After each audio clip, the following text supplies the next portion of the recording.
Greetings. Welcome to ITR Live. I'm your host, Chris Hagenow, and we are back here in the Hendrickson Library at the Center for the Preservation of Western Civilization at ITR World Headquarters in Central Iowa.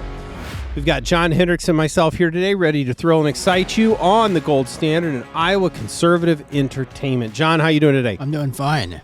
Good. It feels like the microphones aren't on. Are we doing something wrong here? That's what happens when yours truly doesn't. Oh, boy, that sounds a lot better. When I don't do enough to get ready for this today. Yeah. Because we had to completely tore apart the studio just a couple hours ago. That's right, I had to put it back together to bring the folks here another episode. So, to that end, I feel better now. I got things dialed in a little bit. We really do have a lot to cover today, right? We do, yeah. There's a full agenda. Full agenda. Yeah. So, let's start with some housekeeping items. First off, my regular reminder that we do really want folks to subscribe to this show on whatever platform they're on. If you happen to find it, if you think there's valuable content, share it with somebody else. You know, we've got a lot of listeners that, they're on an email chain, they share, they're on social media, whatever it is. Please share the episode, get that out with folks, whether you're an audio listener on, Apple, or you're a YouTube listener. So, I know I'm committed, and I have been since the inception of the ITR Live podcast, to making John Hendrickson a star. That's right. Yeah. Now, do that in. Yeah. You actually did. You were at an event here, spoke this week, and met several new listeners. I did, yes. Okay. Yeah. Which was, what were you doing? I received a kind invitation from the Urbandale Republicans to speak, and so I want to give a shout out and a thank you to our friends in Urbandale, and thank you for inviting me to talk about property taxes. So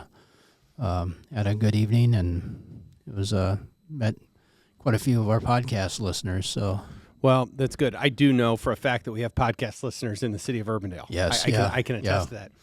Well, that's good. So trivia. We need to clean some things up on the trivia contest, which is the last couple of episodes. Tell us the last question we had and the correct answer and who won. Let's start there. I don't remember the question. I have the answer written down. That's good enough for me. Whatever. But the answer was President Warren G. Harding, and the first person who responded to it was our own ITR Foundation president, Chris Ingstad. Yeah, former regular participant on the podcast who has since graduated and moved on to bigger and better things. So good. So there is your shout out, Chris. You are officially now an ITR Live podcast trivia contest. We need to name that. Mm-hmm. It needs a little sizzle to it. And I don't know anywhere in or applause or something, Mine was really boring and really generic from the last time when Sarah was up here. But the first song ever played on MTV, John, I know you don't know that. I don't know. Yeah. Video killed the radio star. Oh. Relevant because MTV's going off the air. Did you know at the end of the year they're pulling the plug on MTV? Oh, really? Yeah, a truly one of the pillars of 1980s culture in this country was MTV. So, all right, let's move on from all of that. It is time to check in on the governor's race, and we have teased this out. We've moved in and out of it a little bit, but things I believe now are fully in gear. I had been led to believe there's one more big announcement, one more candidate getting the race, which is Zach Lahn, who announced last week. So you saw this. We've talked about that. And then just tell me when it was in the last couple of days was the rant. Was on Monday. It was Monday, I believe, yes. The official Randy Feenstra now, who we've all known was in that exploratory phase, which means different things to different people in different campaigns, but is now officially announced in the race and off and running. So there actually are some parallels in some of this. They're on different messages, I think, or at least branded differently. But we've talked about this, and you and I want to look at this a little bit, but it's certain Zach Lahn being the newcomer here. Folks are asking me, and I think asking you, like, who is he? What's he about? What's he doing? And to be perfectly honest, I've not met him before, at least not that I remember. If it has, it's been many years ago. Is clearly leaning into populism. There's some Make America Healthy Again, RFK themes in there. I think he's into Iowa First and is not afraid of admitting that he's largely self-funding this campaign, so he has some personal wealth. Similarly, the Feenstra announcement was America First in Iowa, so they're both sort of on this Iowa First, America First thought. I guess, what have you gleaned so far from the Zach Lahn announcement of what sorts of issues he is going to be running on? Well, I think he, from my understanding, just from what I read from his announcement, it sounds like he's going to run on.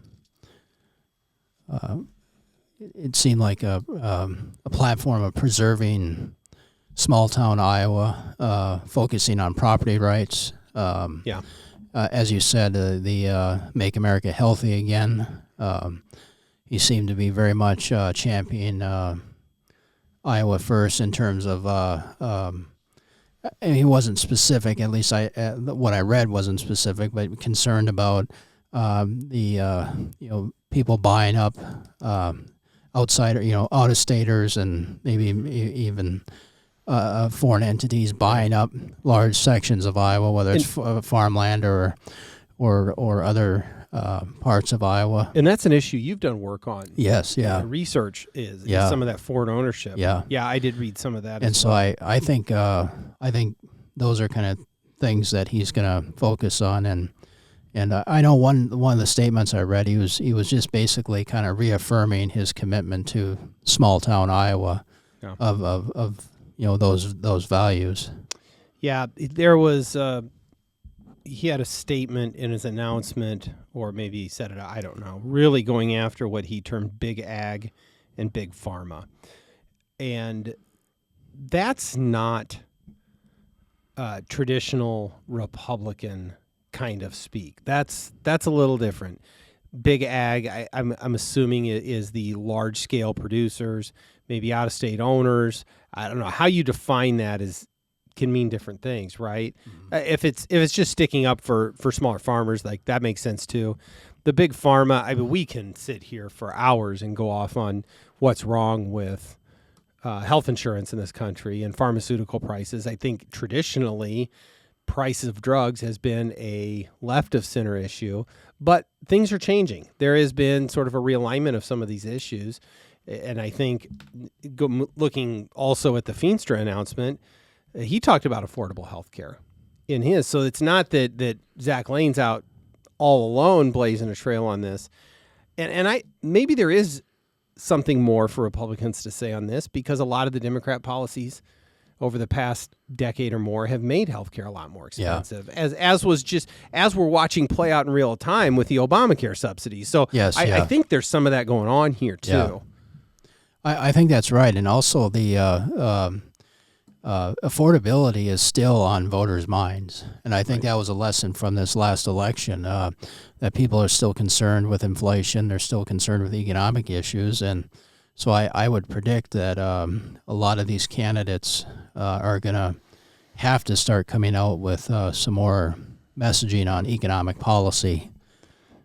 I think that's right. Going back to the Zach Lahn announcement, again, to the small town thing, he talked about improving schools and clean water. Again, those are issues that you often hear talked about from the left a little more often. But I think there is certainly a conservative take on those things. I thought it was interesting, too, that it seemed like after he came out and talked about the out-of-state people buying up land and parts of Iowa, then it seemed like Rob Sand kind of dove in. Yeah. And then he brought up the, which I believe is unconstitutional, taxing out-of-state property owners at a higher level. You can't do that. It's obviously attractive in some areas, but it's just unconstitutional. I think the left knows that. I really don't know quite where that came from, but that's all out of bounds. Look, if we're into differentiating taxation for out-of-staters, I've got plenty of other ideas we can start throwing out. That's, even if it is constitutional, I'm not sure that ends well, as other states play it out. But though on taxes, I'm kind of moving back and forth between the Lane and the Feenstra announcements, but Feenstra did lean into his work on the One Big Beautiful Bill, and he's on the House Ways and Means Committee. So Congressman Feenstra does have a record on taxes. So it is encouraging to at least have at some level taxes and tax relief being part of that conversation. And what is still remains to be seen, and you mentioned this, John, is what ideas do they have on property taxes? And I think we're going to hear a lot of it just because it's a big issue. And that debate's going to be happening in real time at the Capitol this year, which I guess is sort of interesting moving back from these two candidates. But a governor's race, specifically a gubernatorial primary, laid over top of a legislative session is an interesting dynamic that I'm not sure. We've had gubernatorial races, but the last 2022 wasn't particularly competitive. You had an incumbent governor, and so she was setting the agenda. 18 was a little different, but this is going to impact both directions. The legislative session is going to impact how our gubernatorial candidates talk about these issues, and how our gubernatorial candidates are crisscrossing the state is going to impact how legislators respond to these issues. And that's a dynamic that we're going to have to really pay attention to, I guess, organizationally, but also here on the podcast. And there's no question that the debate over property tax reform is going to be part of all of that and all of those twists and turns. Do you think that's fair? Oh, I do. Yes, absolutely. Okay. Yeah. Very good. Anything else? I mean, look, the state of the governor's race is, I think we've been over this. So you have these two candidates. You still have Adam Steen, State Representative Eddie Andrews, former State Representative Brad Sherman, and still waiting for an announcement possibly from Senator Mike Buslow. So there are many candidates in this race. I would just, this is just from my understanding of talking with a lot of people, a lot of Republicans, that is, that a lot of people are undecided at this time. And so, and I found that interesting. There's a lot of people that are just still trying to get more information on the candidates, and I haven't really met too many people that have really said I'm really for one or the other candidates. I don't think they know who these candidates are. That's right. We operate, and a lot of our listeners operate in political circles. They're active in some group or another, and they talk, but most Iowa Republican primary voters aren't at the Capitol or at the local GOP meeting. They're living their lives. And they read it in the news, and they have not yet gotten to know these candidates, and that's the challenge. And also, too, it's where the money matters. And I know that frustrates folks. Frankly, it frustrates me. But of the folks that either work during the day, they have kids, maybe they're older, and they don't just get out and do things.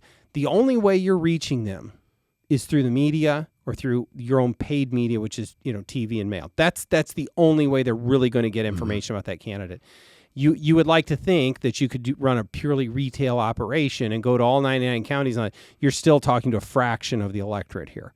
So money matters, and that's why we track these things. And it's why it's a measure of viability. I think, so that having been said, I think that's like the one. Obviously, I shouldn't say obviously. My perspective is that Congressman Feenstra has the highest name recognition, having been in office, been in Congress, and all of that. But yet, that's in the western third of the state. I don't know if a average Republican primary voter from Manchester or Sigourney or Clinton really knows what Congressman Feenstra is about. So they've got to learn that, and that's fine. That's the way. That's why we run these campaigns. But I do think it is very early. I think still this hasn't. While we have a relatively full field, I don't know that it's kicked on where you're really starting to see a lot of the back and forth and really the hard work of differentiating these candidates. So that's coming. It is, yeah. And campaign hacks like me love it. Yeah. Because that is yet to come. Any other thoughts on the governor's race right now? No, but I think it went into a second gear this week with Representative Feenstra's official announcement, because I think that that set a stage now. Yeah, there's an interesting article, I guess, kind of moving off that specifically.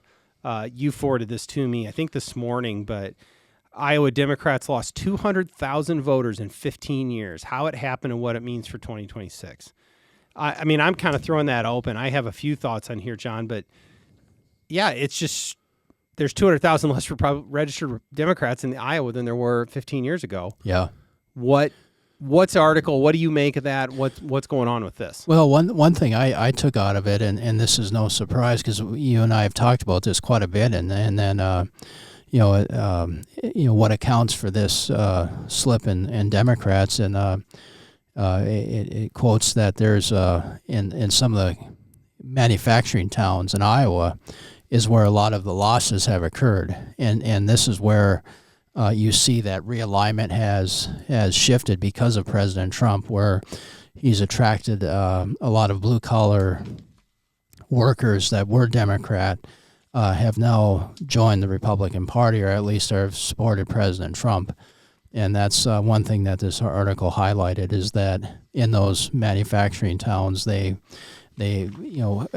were strong Democrat, have now moved to the Republican column, and that's just a realignment shift because of President Trump. I think that's right. I'm going to start with my biggest. I have several thoughts on this. One thing that has to be understood is this is not just an Iowa thing. There has been a major realignment in American politics over the past. I think this article says 15 years. I think that's the appropriate window. I think this predates Trump. Trump brought it perhaps into focus of a shift towards a more populist Republican Party. However, this predates Trump by a while. This shift has happened in Minnesota. Now, Minnesota's not electing Republicans, but they're also not quite as Democrat as they used to be. That's right, yeah. And Wisconsin, and Michigan, and Ohio. And all of these, we'll call it Great Lakes, Upper Midwest, however you want to see that, have moved. These are states that were deep blue or purple for a while that have now moved considerably to the right, where President Trump has won Wisconsin twice, won Michigan twice, won Pennsylvania twice. Those were the Democrats used to talk about the blue wall or whatever. Well, that's gone. Yeah. So I want to make sure that we understand that. And I think a lot of folks want to say, blame the Iowa Democratic Party, blame its candidates. And I'm not here to necessarily defend all of them, but I think a lot of this was just larger macro trends. It's similar to what happened in the Deep South in the 80s and 90s with this shift of culturally conservative Democrats moving towards the Republican. It's just one of these major realignments in American politics that an individual state party can't control. I agree with that, and I've seen that firsthand, and since probably going back to 2008, you started seeing that starting to occur. And if, for example, you had within the Midwest and the Great Lakes states, you had what they called lunch pail Republicans, and they were sort of blue collar Republicans that were championing issues that President Trump he did champion before he even announced he was going to be a candidate. And so they were talking about trade, they were talking about immigration, they were talking about these different issues, and that was starting to resonate with these blue collar workers. And these were also individuals that also were flexible, that were part of the old Reagan Nixon coalition that supported Nixon and Reagan. Yeah. You talked about these manufacturing towns. I think that's right. I think for, at least in my time in Iowa politics, rural Iowa has predominantly voted Republican, the ag community. Although that's not always been the case. Let's not forget that Iowa voted for Mike Dukakis for president in 1988. No, yeah. And I don't joke that. Yeah. It's just things used to be a little different. Mm-hmm. And that's the farm crisis. Okay, we can go as far back in history as you want. Yeah. But Iowa's a state that voted for Barack Obama for president twice. Yes, yeah. And yet, I think a lot of this shift in the article here talks about it being focused on eastern Iowa. I think that's right. You've seen especially some of that. You've spent your time in eastern Iowa, but the manufacturing-based manufacturing towns, and I guess it's not unique to eastern Iowa, but those communities that used to be, there are legislative districts that were 2-1 Democrat 15 years ago that are unwinnable for Democrats today. I'm thinking about in places like Jackson County that the Republicans don't have the chance that you might as well be running in northwest Iowa. And so there's a real shift there. Now, I think similarly, what the article doesn't really point out is how much, and maybe it has, and I haven't dug deep into this, these suburban areas have equally moved to the left. So it used to be when I started in places like West Des Moines or Ankeny's competitive, kind of a swing seat. Those were fortress areas for Republicans then. West Des Moines always elected Republicans. Now they always elect Democrats.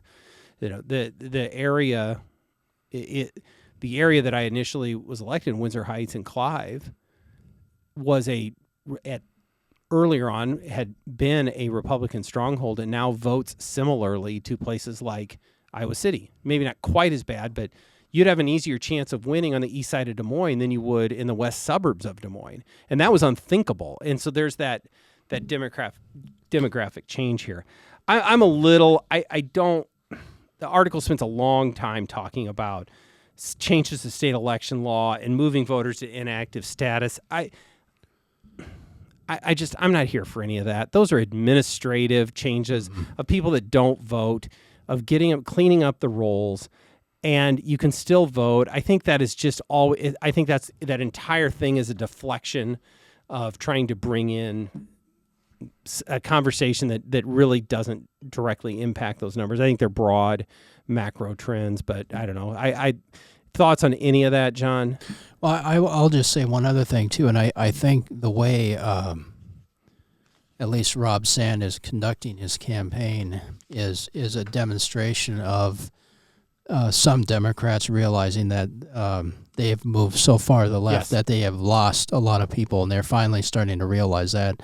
And you see this nationally too. And I forget the governor of Tennessee's name, but they've sort of elevated him as a potential candidate. I'm drawing a blank on his name, but he's been kind of traveling the circuit and as a potential 2028 candidate. But he's been another example of someone who's been towing the centrist line and versus someone like Illinois Governor Pritzker or AOC. Were you talking about the Kentucky governor, Andy Beshear? Yes. Is that who you meant? Yes, you're saying Tennessee. And I was like, well, wait a minute, John. It's Republican. No, Andy Beshear, the governor, Democrat governor of Kentucky. Yes, I'm sorry. Yep.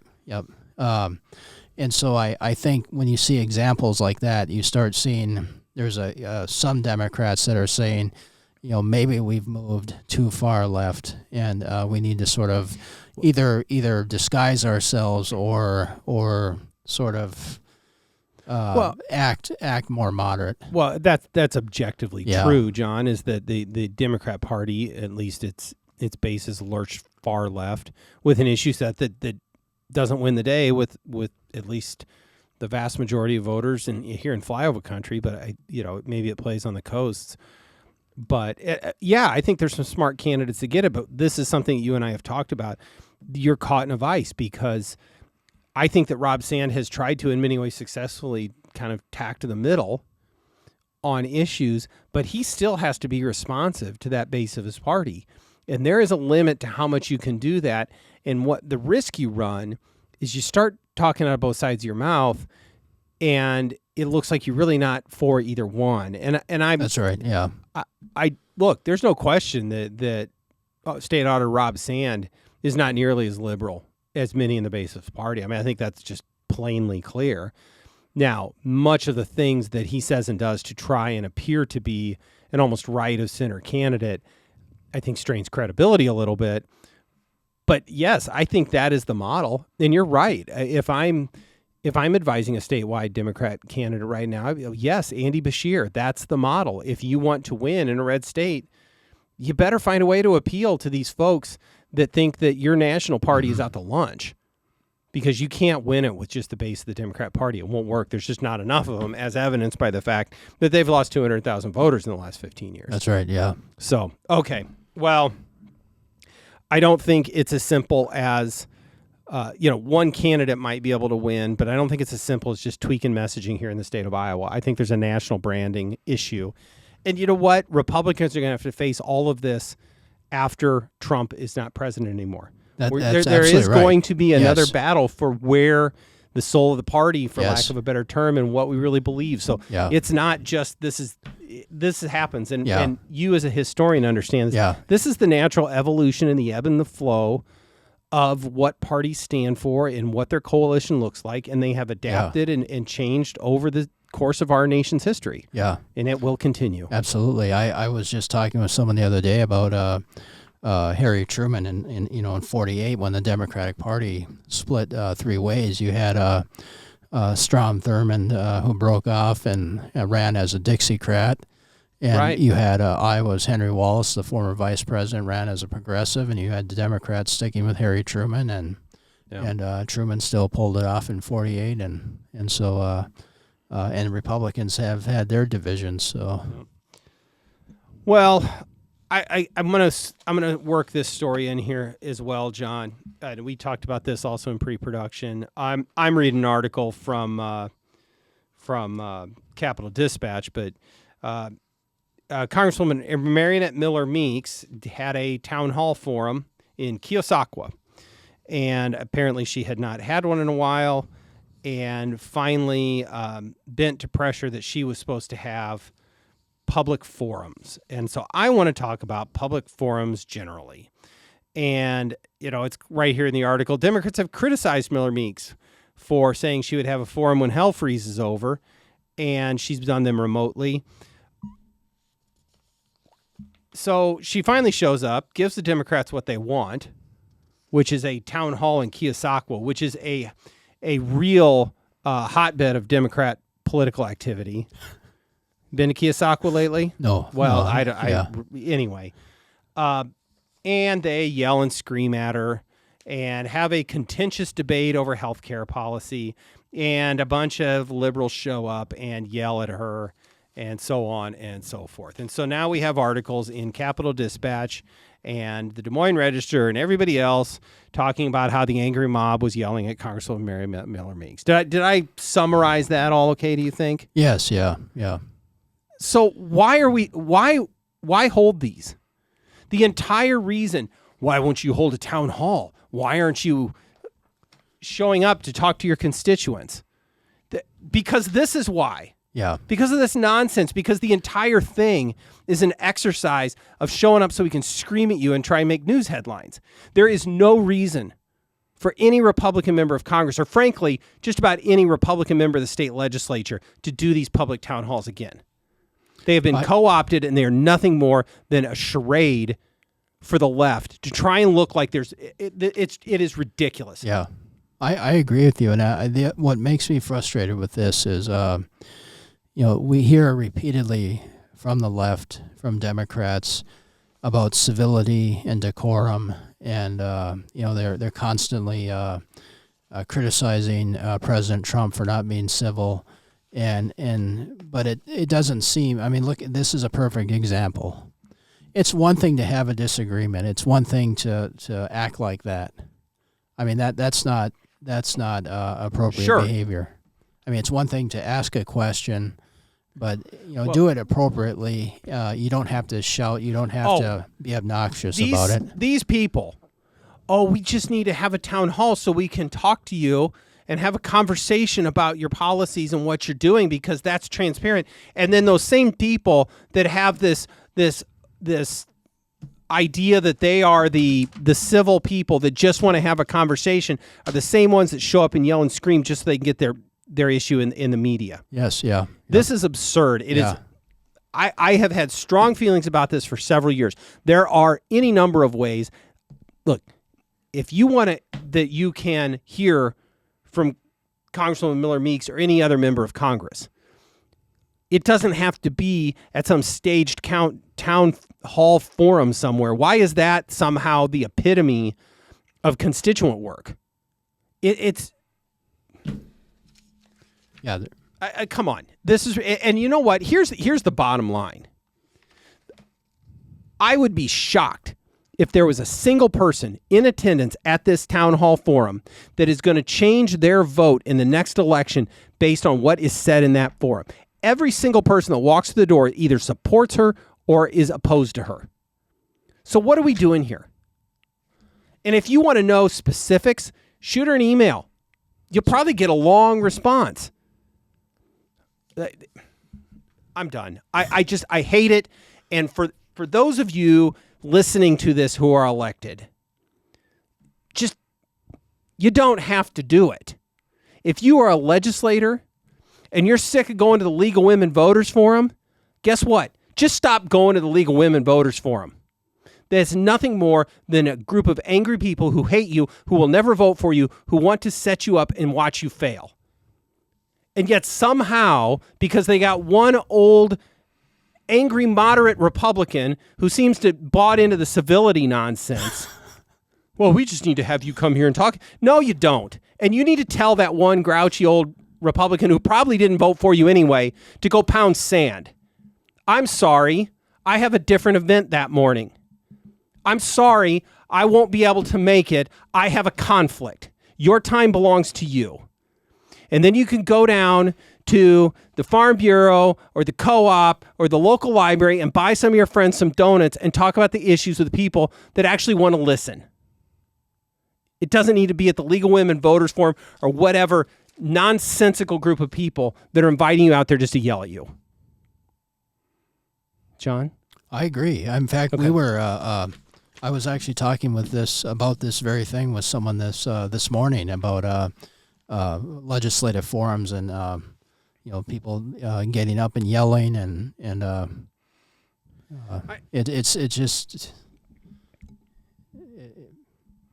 it's not worth it. I mean, be angry. Yeah, that's part of the process. I get angry. Clearly, I get angry on this show regularly. That's fine. I just don't know why we willingly throw ourselves at the angry mob. It doesn't. If you're serious about raising the level of debate, then find other ways to have an informed conversation about things. Because I'll tell you, and I don't know, I don't live in Congresswoman Miller Meek's district, but I know what our state legislators are doing right now. They're going all day from group to group to place in their districts, having meetings with people about issues that are important to that group of people. Mm-hmm. And getting themselves informed on the issues for the next session. That's how it should work. Yeah. People that are doing the things in the community, they're going to go sit down with their mayor or their board of supervisors, or go to the local nursing home, or go to the Farm Bureau, or go to the bankers in their community, or go to see Iowans for Tax Relief if we're in your community. Great. I love it. And we're going to have meaningful conversations about all of those issues. We've gotten to a point in society, and I don't know how this can be resolved, but whether it's this situation where you're talking to policymakers, or if it's just people talking one-on-one, that if you disagree with somebody, you have to get angry with them, and that just shouldn't be. I mean, that happened to me this week. I was just having a conversation with somebody, and I happened not to agree with their position, and they were, their voice got louder and louder, and you're just generally somebody that makes people mad, John. Just by how you conduct yourself, your general temperament just angers people. I imagine you get that a lot. Okay. Yeah. All right. So I have brought up my issue that gets me fired up, and I have now gone on way too long of a rant over. So now that's your turn. Yes. Yeah. Okay. Yeah. So, article, I pulled the Wall Street Journal article off of this one, John. Trump suggests $2,000 payouts to Americans as he defends tariffs. All right. The floor is yours, John. $2,000 payoffs for tariffs. Yeah. What do you think? Listeners know that I'm a supporter of the tariff policy, but I don't support this for many reasons. One is I think this will drive inflation, and this is also not what tariff policy is for. And I think this actually comes out after the Republicans didn't do so well in this election when affordability, Republicans found out that people are still concerned with the cost of living, and also when the president himself said that inflation wasn't an issue, which is, people are still struggling with the cost of groceries. But anyways, let's get back to this issue. So another stimulus check, which this That's all it is. Yeah. We don't have that money, even if it does. There's the issue of the Supreme Court case. What happens if the court rules against the administration and they have to return some of that tariff money? Also, he has also said that some of that money would be used to pay off the debt. And I realize there's a lot of tariff revenue coming in, but they're also spending. He also wants to pay off Iowa farmers too. Yes, don't forget that. That was $13 billion or so. But here's my gripe with what the tariff rollout has been terrible. One is the messaging has been terrible. I believe that they need to be better on messaging on why this is a necessary policy. But the on and off again approach, has I think hurt us more.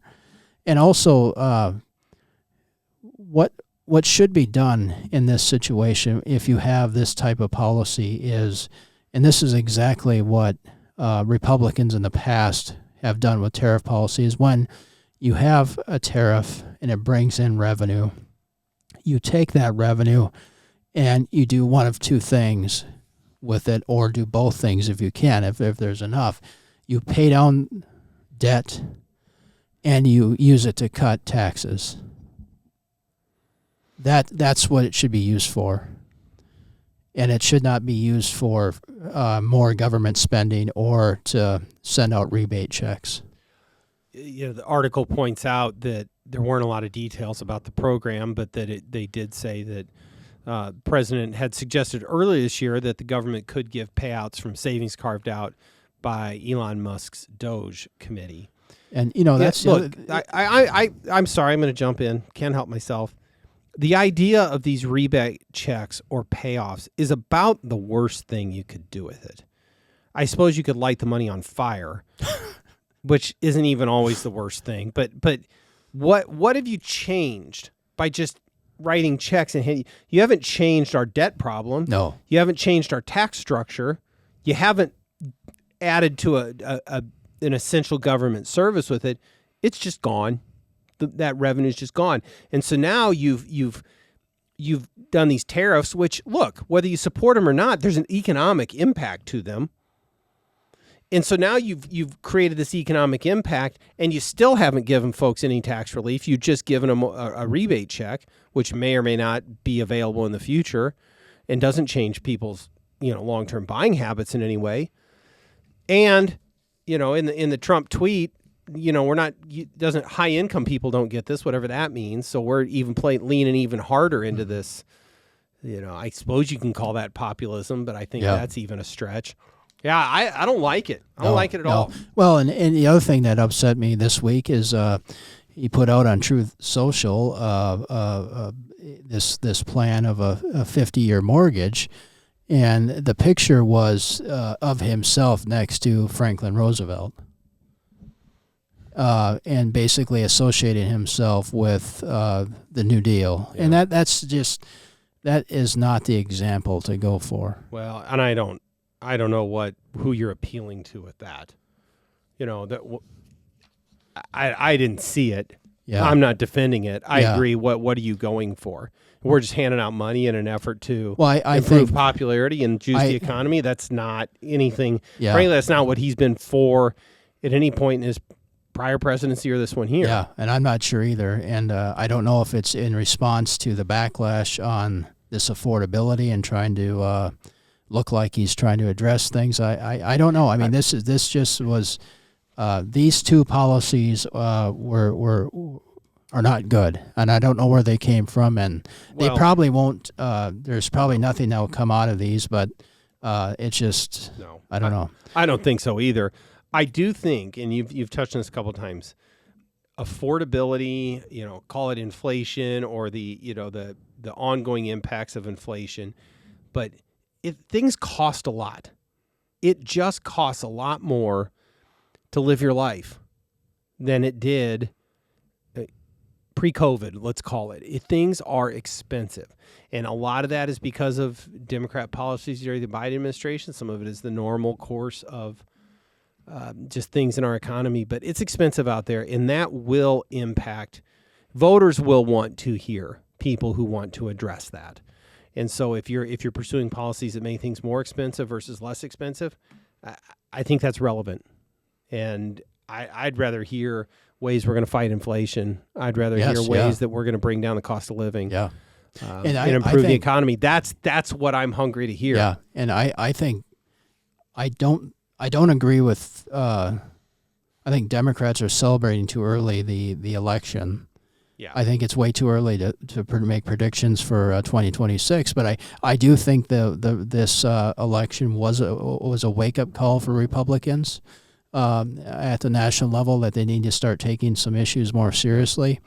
And I have to say, this will be controversial, but I have to say I agree with some of the criticisms of Representative Marjorie Taylor Greene that Republicans need to kind of get back to what does America first really mean. Yeah.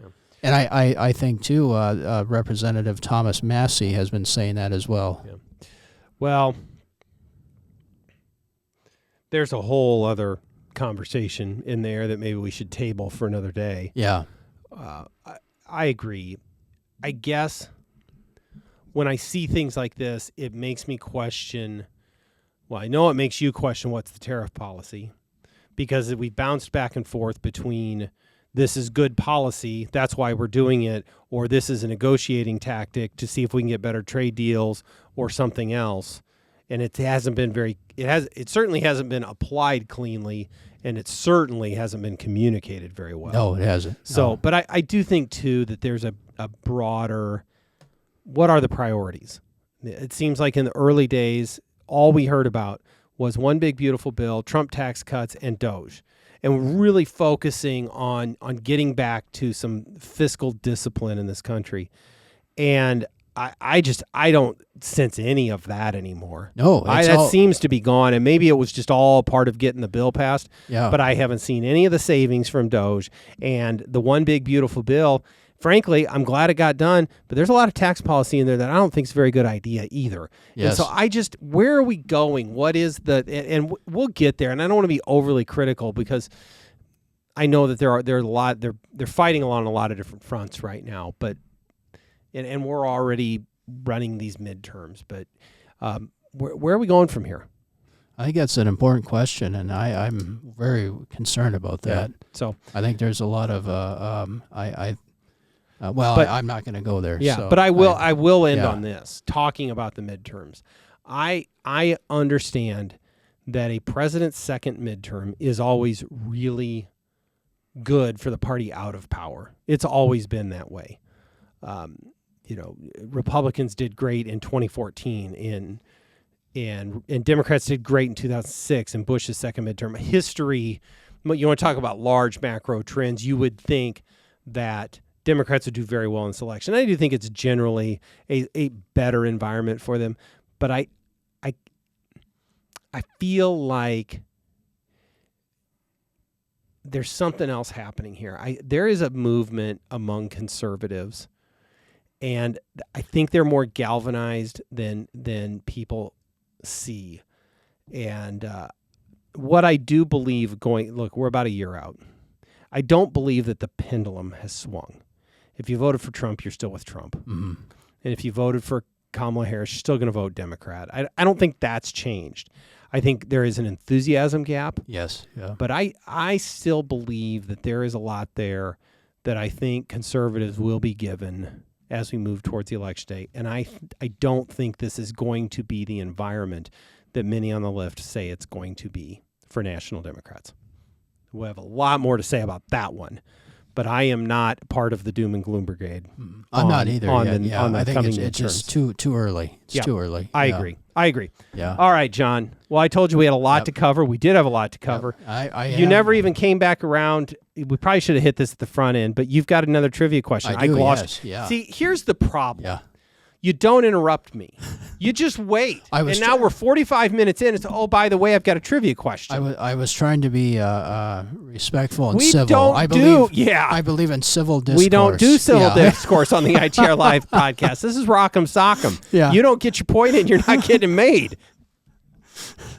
So this is our question. We're getting close to Thanksgiving, and so this is a Thanksgiving and Christmas-related question. So just some quick background. White House Thanksgiving dates back to President Abraham Lincoln, October 1863. President Lincoln designated the last Thursday in November as a national day of Thanksgiving. So here's our question, the first part. Presidents often receive Thanksgiving gifts. As an example, President Warren Harding was sent a turkey by airplane. These gifts would often be served as a meal in the White House for dinner. One president received a unique Thanksgiving gift from a supporter from Mississippi.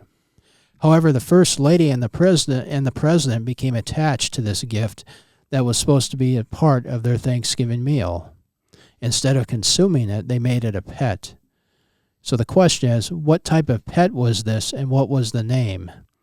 And the second part is, this president was the first to also preside over the first public celebration of the Christmas season with the first lighting of the national Christmas tree. I don't have any earthly idea on this one, John. And was this president ever on MTV? No. Okay, all right. And I have one more thing I just want to share with our listeners because I thought it was fascinating, and I'll just be quick with it. And this was most of our listeners probably are familiar with PragerU. Yeah, they do videos, and they came out with a ranking of the presidents, and I always love this when this comes out. And this was mainly by conservative and libertarian scholars, and where was the listing here?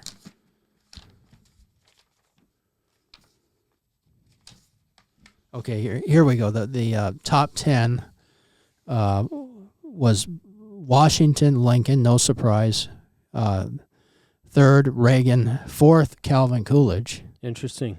Fifth, Jefferson. Sixth, Eisenhower. Seventh, James Monroe. Eighth, James Madison. Ninth, John Adams. And 10th, Theodore Roosevelt.